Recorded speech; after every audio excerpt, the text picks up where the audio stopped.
हमारे ऐसे बहुत सारे किसान मित्र जो वर्षों से जैविक खेती कर रहे हैं, ऑर्गेनिक खेती कर रहे हैं, अपने खेतों में किसी तरह के रासायनिक खादों का प्रयोग नहीं करते, यहाँ तक कि वो इंसेक्टिसाइड या पेस्टिसाइड जैसे कीटनाशकों का प्रयोग भी नहीं करते। केवल अपनी फसलों को जीवामृत के माध्यम से लेते हैं, केवल अपने खेतों में गोबर की खाद का या वर्मी कंपोस्ट खाद का प्रयोग करते हैं, लेकिन उन्हें वो परिणाम नहीं मिल पा रहे जो अपेक्षा करते हैं। ना तो जीवामृत के प्रयोग से उनकी खेत की मिट्टी में सुधार हो रहा है, मिट्टी की खुश्की दूर हो रही है, मिट्टी की हार्डनेस दूर हो रही है। शुरू में यद्यपि उनकी जमीन में कुछ बदलाव आया था, लेकिन अब वो मिट्टी का परिवर्तन एक तरह से स्थिर हो गया है। ना दूसरी तरफ फसलों के उत्पादन में वृद्धि हो रही है। ऐसे मित्र अपने जीवामृत को ज्यादा स्ट्रॉन्ग, ज्यादा शक्तिशाली बना सकते हैं, और इससे न केवल फसल की उत्पादकता में वृद्धि होगी, आप अच्छी फसल ले पाएंगे, बल्कि जो आपके खेत की मिट्टी है उसमें भी एक चमत्कारिक बदलाव देखेंगे। तो उसके लिए करना क्या है? करना ये है कि आप यदि अपने जीवामृत को ज़्यादा स्ट्रॉन्ग बनाना चाहते हैं, ज़्यादा शक्तिशाली बनाना चाहते हैं, तो एक छोटा सा प्रयोग करें। पहला तो यही है, जीवामृत बनाने का वही पुराना तरीका है कि आप 20 किलो के आसपास या 10 किलो के आसपास जितना भी चाहे आप गाय का गोबर ले लें। गाय यदि देसी हो तो अति उत्तम है, क्योंकि गाय की देसी गाय है, उसमें कुछ विशेषताएं रहती हैं, कुछ विशेष स्पेशलिटी रहती हैं। तो आप 10 किलो के आसपास देसी गाय का गोबर ले लें, 10 लीटर के आसपास गाय का मूत्र ले लें, 2 किलो के आसपास आप जो देसी गुड़ होता है, पुराना गुड़ होता है, वो ले लें, 1-1.5 किलो के आसपास बेसन ले लें। बेसन की जगह आप आटे का प्रयोग भी कर सकते हैं, और जो दालें होती हैं उनके मिश्रण का प्रयोग भी कर सकते हैं। दालों को पीस लो, उसका आटा बना लो, और उस मिश्रण का प्रयोग भी जीवामृत तैयार करने में किया जा सकता है।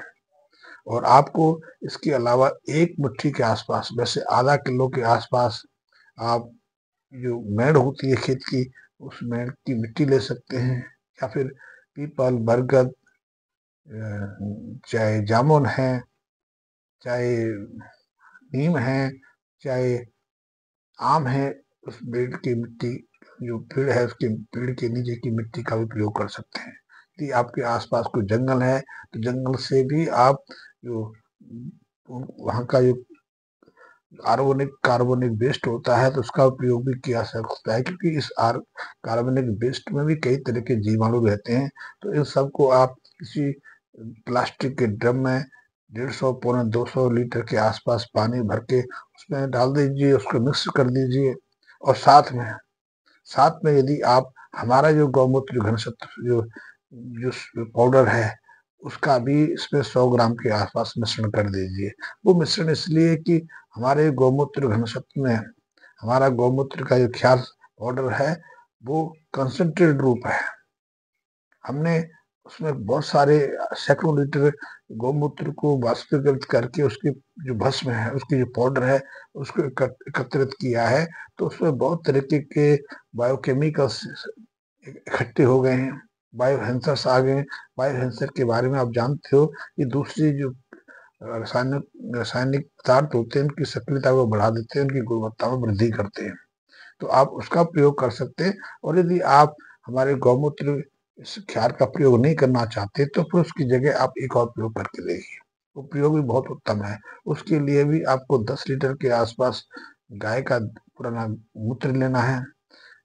गाय का मूत्र ले सकते हैं, बैल का मूत्र ले सकते हैं, नंदी का मूत्र ले सकते हैं, लेकिन पुराना हो। 6 महीने से ज्यादा पुराना है तो वो अति उत्तम है, क्योंकि जब मूत्र को आप इकट्ठा करके रखते हैं तो धीरे धीरे सांद्रता प्राप्त कर लेता है, उसकी कंसंट्रेशन बढ़ जाती है, उसमें जो पोषक तत्व हैं उनकी मात्रा बढ़ जाती है। तो 6 महीने से पुराना यदि आपको गाय का मूत्र मिल जाए, बैल का मूत्र मिल जाए, बूढ़े बैल का मूत्र मिल जाए, नंदी का मूत्र मिल जाए तो अति उत्तम है। तो आप 10 लीटर के आसपास ऐसी गाय का या नंदी का मूत्र ले लें, उसमें कम से कम 2 केजी के आसपास, 2 किलो के आसपास नीम की जो पत्तियां होती हैं उनको पीस के उसकी पेस्ट बना के उसमें डाल दें। यदि नीम की पत्तियां नहीं है तो निमोल ले लीजिए, 2 किलो के आसपास है जिनकी पत्तियां ले सकते हैं। 1 केजी के आसपास आप एलोवेरा, जिसको घृत कुमारी कहते हैं, वो ले लीजिए, जामुन की पत्तियां ले लीजिए, आम की पत्तियां ले लीजिए, और जो पुनर्वा मूल होता है उसकी पत्तियां लीजिए, अनार की पत्तियां ले लीजिए। ये पत्तियां उन पत्तियों से अलग है जिन्हें सामान्यतः हम खरपतवार की पत्तियों के रूप में प्रयोग करते हैं। कि इन जो मैं जिनका मैंने जिक्र किया है, ऐसी 10-12 तरह की पत्तियों में, 10-12 तरह के पेड़ों में विशेष गुण रहता है। उनमें विशेष जैव रासायनिक पदार्थ तो रहते ही रहते हैं, लेकिन इनमें एक चीज और भी अद्भुत होती है, वो ये कि जो जो गाय के गोबर, गौमूत्र, मिट्टी में जो जीवाणु होते हैं, उनकी किस्म को परिवर्तित करने की गुणवत्ता भी इनमें रहती है। क्योंकि हमने देखा है, अध्ययनों भी इस बात को कहते हैं कि अलग-अलग पेड़ों की जड़ों के आसपास अलग-अलग प्रकार के जीवाणु सक्रिय रहते हैं। राइजोबियम की कई किस्में हैं, एजोबैक्टर की कई किस्में हैं, जैसे हम ट्राइकोडर्मा के जो फंगस है, उसकी कई किस्में हैं, और उन सब किस्मों को आज के वैज्ञानिकों ने सहजता से पहचान लिया है। तो आप ये मत सोचिए कि ट्राइकोडर्मा, राइजोबियम, एजोबैक्टर, एसिडिमैक्टर की एक ही किस्म है। ये बहुत सारी किस्में हैं, ये फैमिलियां हैं। तो जब हम ऐसे पेड़ों के पत्तियों का गौमूत्र के साथ में सॉल्यूशन तैयार करते हैं, उनकी डिकम्पोजिशन करते हैं और उसका प्रयोग जीवामृत के साथ में करते हैं, तो उसमें विशेष कुछ क्रियाएं ऐसी होती हैं, इनसे न केवल जो हमारे लाभकारी जीवाणुओं की संख्या में वृद्धि होती है, बल्कि जीवाणु की किस्मों में भी परिवर्तन आता है। और अब जब ऐसी जीवामृत का प्रयोग आप अपने खेतों में करते हैं, मिट्टी में करते हैं, आप सिंचाई के माध्यम से उसको जड़ों में देते हैं, या फिर इसका प्रयोग स्प्रे के रूप में प्रयोग करते हैं, तो आप अपनी फसलों में, मिट्टी में चमत्कारिक बदलाव देखते हैं। क्योंकि जब आप ऐसे जीवामृत का प्रयोग बार बार अपने खेतों में करते हो, तो जो मिट्टी की बनावट में परिवर्तन आना शुरू हो जाता है। आप जो परंपरागत जीवामृत का प्रयोग करते हैं, उससे मिट्टी की जो जो जल को ग्रहण करने की क्षमता है, वो एक जगह जाके स्थिर सी हो जाती है, मिट्टी खुश्क सी हो जाती है। शुरू में तो आपको केंचुए भी दिखाई देते हैं, बाद में केंचुए दिखाई देने बंद हो जाते हैं। क्योंकि जब हम बेसन का प्रयोग या गुड़ का प्रयोग बार बार करते हैं और कच्ची अवस्था बिना तैयार जीवामृत को किए अपनी फसलों में प्रयोग करने लग जाते हैं, तो उसमें कई तरह के दुष्प्रभाव सामने आ जाते हैं। तो उसका रिजल्ट जो है इस तरह सा हो जाता है, जो परिणाम हम चाहते हैं वो परिणाम हमें नहीं मिलता। लेकिन आप यदि उसी जीवामृत को इन प्रयोगों के माध्यम से, या फिर हमारे गौमूत्र पाउडर है, क्षार है, इसके साथ में उसको स्ट्रॉन्ग कर लेंगे, उसकी प्रवृत्ति में बदलाव कर लेंगे, तो आप एक निश्चित बदलाव देखेंगे। आप इस जीवामृत का प्रयोग जब अपनी फसलों में करेंगे, तो पहले हफ्ते में ही एक विशेष परिवर्तन आपको दिखाई देगा। आप उस जीवामृत का प्रयोग जब फसलों में करेंगे, या फसल किसी भी तरह की हो, गेहूं की हो, चावल की हो, चना की हो, मटर की हो, गन्ना हो, या कॉटन की हो, या फिर साग सब्जियां हो, किसी भी तरह की साग सब्जियां हो सकती हैं, या फिर फल हो। आप जैसे ही इस जीवामृत का प्रयोग जड़ों के माध्यम से करेंगे या पेड़ के ऊपर छिड़काव करेंगे, तो पहले हफ्ते में ही ये विशेष परिवर्तन देखेंगे। जो पत्तियों का पीलापन है समाप्त हो जाएगा, नई पत्तियां निकलनी शुरू हो जाएंगी, नई शाखाएं डेवलप शुरू हो जाएंगी। यदि अभी तक उसमें फ्लावरिंग नहीं आई है, फ्लावरिंग रुकी हुई थी, ग्रोथ रुकी हुई थी, तो उसमें भी निश्चित बदलाव देखें। मात्र एक हफ्ते में आपको आमूलचूल परिवर्तन दिखाई देगा। तो यदि आपने 2-3 बार इसका स्प्रे कर दिया, 2-3 बार इसको पानी के माध्यम से जड़ों से में प्रयोग कर दिया, तो आप देखेंगे कि जो नीचे जड़ों से जो कलियां निकलती हैं, शाखाएं निकलती हैं, उनकी संख्या में वृद्धि हो जाएगी। अभी तक यदि विकास रुक गया था, अभी तक विकास बढ़ नहीं पा रहा था, तो अचानक जैसे ही आप इसका प्रयोग करेंगे, उस जीवामृत का प्रयोग अपनी फसलों में करेंगे, अपने पेड़ों में करेंगे, तो वहां से नई कलियां निकलनी शुरू हो जाएंगी, नई शाखाएं निकलनी शुरू हो जाएंगी। और यदि उसका फ्लावरिंग का टाइम है, तो फ्लावरिंग अचानक बढ़ जाएगी। फ्लावरिंग देखोगे, और वो फ्लावरिंग जो फूल हैं, वो तेजी से फलों में बदलेंगे, बालियों में बदलेंगे, बीजों में बदलेंगे, और जो उनकी गुणवत्ता में भी सुधार आ जाएगा। एक प्रयोग करके देखिए, मैं साधारण शब्द करते हैं, हम तो ऐसे प्रयोग करते रहते हैं, आप करके देखिए। साथ ही जब इसका प्रयोग बार बार करेंगे, तो मिट्टी की जो नमी सोखने की क्षमता है, मिट्टी की जल ग्रहण करने की क्षमता है, उसमें बदलाव आएगा। मिट्टी में जब जल ग्रहण करने की क्षमता बढ़ जाए, मिट्टी में जब जल सोखने की क्षमता बढ़ जाए, तो आप मानिए कि आप ऑर्गेनिक खेती कर सकते हैं। क्या है, कोई किसी भी प्रकार की खेती हो, किसी प्रकार की बागवानी हो, किसी प्रकार के फल लेने की क्षमता हो, बिना मिट्टी की जो नमी है उस पर आप खादों का प्रयोग कर सकते हैं, आप कीटनाशक का प्रयोग कर सकते हैं, आप जीवामृत भी तैयार कर सकते हैं। लेकिन यदि मिट्टी के अंदर जल ग्रहण क्षमता नहीं है, मिट्टी में जल को बनाए रखने की क्षमता नहीं है, तो आप उत्पादकता नहीं दे सकते।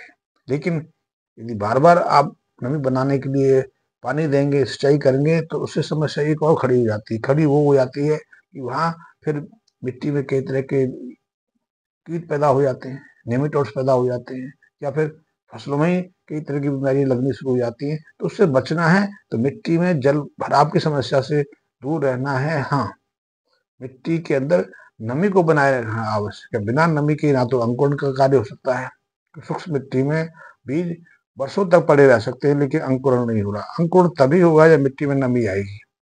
इसी तरह जो फसलों का विकास है, पौधों का विकास है, तब तक संभव नहीं है जब तक मिट्टी में नमी नहीं है। मिट्टी के साथ में यदि नमी है तो जो मिट्टी में पोषक तत्व हैं उनको हमारे पौधे सहजता से ग्रहण कर लेते हैं, अन्यथा वो पोषक तत्व बिना किसी प्रयोग के पड़े रहते हैं। तो आप जीवामृत को स्ट्रॉन्ग करना चाहते हैं, उसका सही लाभ लेना चाहते हैं, अपनी मिट्टी में से आप खेत में आप जैविक उत्पाद को बढ़ाना चाहते हैं, तो एक छोटा सा प्रयोग करके देखिए। जैसे मैंने बताया है, ये हमारे अपने व्यक्तिगत प्रयोग हैं, हम करते हैं, आप करके देखिए। निश्चित रूप से आप इस प्रयोग से प्रभावित होंगे। आप गौमूत्र क्षार का प्रयोग भी कर सकते हैं। यदि इसका प्रयोग नहीं करना चाहते तो आप जो मैंने बताया कि ऐसे 8-10 तरीके के जो पेड़ पौधे हैं, हमने जैसे बताया कि नीम है, निमोली है, अनार है, जामुन है, पुनर्वामूल है, छोटा गोखरू है, साथ में एलोवेरा है, गूलर है। ऐसे 8-10 तरह के पेड़ हैं जिनका प्रयोग हम जैसे गौमूत्र क्षार घनश्रुत तैयार करने के लिए करते हैं। इसमें सारे जो उनके गौमूत्र के जो पोषक तत्व हैं वो तो सांद्र रूप में ही हैं। इन जड़ी बूटियां, इन पौधों के तत्व इसमें है, इसलिए ये विशेष प्रभावी है। और जब इसका मिश्रण आप जीवामृत में कर देते हैं तो जीवामृत की गुणवत्ता बढ़ जाती है, वो ज्यादा शक्तिशाली हो जाता है, ज्यादा स्ट्रांग हो जाता है, और इसका प्रभाव इसलिए दिखाई देता है।